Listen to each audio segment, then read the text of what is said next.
कहती है देखो मुफ्ती तारिक मसूद साहब तो मेरे अपने घर में नहीं मेरी चल रही। मैं उस दिन घर में गया, मेरे बच्चे को मेरी मिर्चें जल रही हैं। मैंने कहा मैं सारी दुनिया में बयान कर रहा हूं। घर वालों ने कहा नहीं ठीक हो जाता है इससे। मैंने कहा खराब ही इसी से हो रहा है, छोड़ दो, रोने दो, चीखने दो, शैतान मायूस होकर अपनी फाइलें लपेट के चला जाएगा।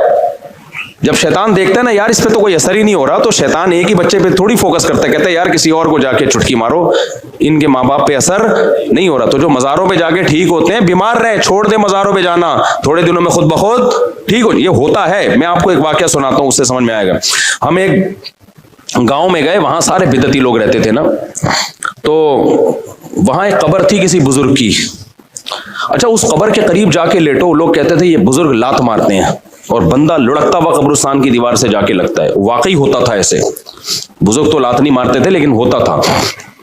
हमने कहा चलो जाके, हमने कहा ड्रामा है कुछ भी नहीं है। उन्होंने कहा नहीं ड्रामा नहीं, सच्ची मुच्ची में हो रहा है। अच्छा, हम गए, इतना मोटा बंदा लेटा, एकदम लुढ़कता हुआ कब्रिस्तान की दीवार तक क्रॉलिंग। वाकई लग रहा था कोई इसको धक्का दे रहा है, खुद नहीं जा रहा था वो, जो लेट रहा है घूमता हुआ कब्रिस्तान की दीवार। तो उन्होंने हमें कहा देखा ये होते हैं बुजुर्ग। मैंने कहा यार ये फुटबॉल के कोई खिलाड़ी रहे हैं, ये बुजुर्ग हैं, ये क्या हैं? मुझे पता था अगर ये बुजुर्ग हैं तो ये काम नहीं कर रहे। बुजुर्गों का काम ठुड्डे मारना थोड़ी है यार, कर भी नहीं सकते। अगर ये इनमें ये ताकत होती तो जब इनको गुस्ल दिया जा रहा था एक चमेट लगाते रखे, ओए मैं खुद मक्का डालूंगा अपने ऊपर, तुम क्यों मेरे जिस्म पे हाथ लगा रहे हो? तो अंदर से बैठ के ना लाते मार रहे हैं। तो मेरा मकसद किसी बुजुर्ग की तौहीन नहीं है, हो सकता है वो बुजुर्ग हो, लेकिन अगर हैं तो भाई ये काम बुजुर्ग नहीं कर रहे। अब क्या था, अब बारी आई हमारी।